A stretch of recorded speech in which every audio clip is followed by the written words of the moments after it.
अरस्तु कहते हैं, अगर ज्ञानी की संख्या कम, मूर्खों की संख्या ज्यादा होगी तो मूर्ख लोग ज्ञानी पर शासन करने लगेंगे।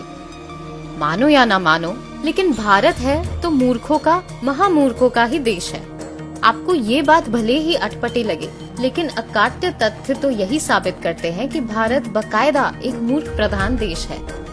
भारत यदि मूर्खों का देश ना होता तो 130 करोड़ लोग वाले इस देश में कैसे एक आदमी लाखों का सूट बूट पहनकर कहता है कि मैं गरीब हूँ और जनता उसे गरीब मान भी लेती है।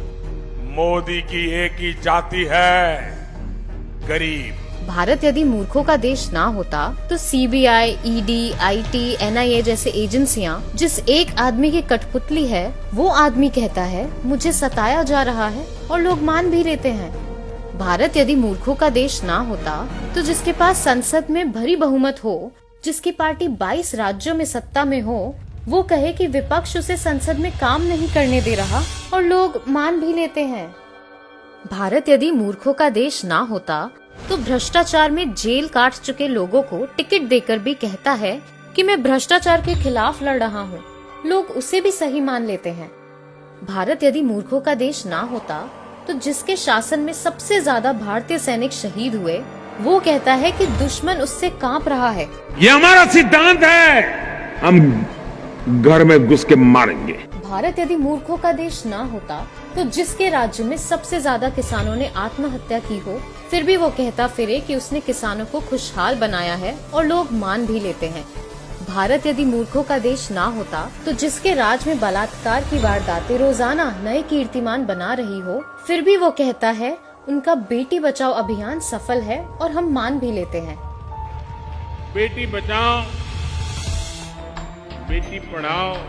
काला बाजारी को खत्म करने का दावा करके नोटबंदी करने वाला छोटी बड़ी लाखों भारतीय कंपनियां बंद कराकर 2.5 करोड़ भारतीयों को बेरोजगार करके कहता है नोटबंदी सफल रही और लोग मान भी लेते हैं।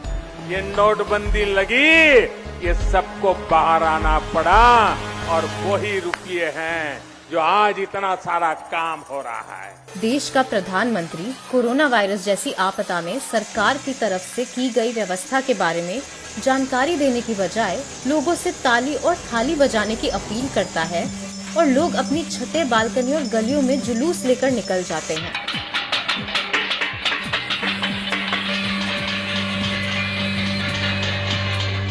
मूर्खों को धर्म, जात, गोत्र, खाप, आस्था, राष्ट्रवाद, जाति आधारित नफरत जैसे तोहफे हमेशा से बेहद पसंद आते हैं। आप दिल्ली में चुनाव जीतिए, नहीं तो मर जाएंगे मोदी जी। आप मेरी जान है मोदी जी, आपके बगैर नहीं जी सकते मोदी जी, नहीं जी सकते आप मोदी जी। शिक्षा, रोजगार, स्वास्थ्य सेवा जैसी बुनियादी जरूरत मूर्खों को नहीं दिखाई देती। वाह मोदी जी, वाह वाह।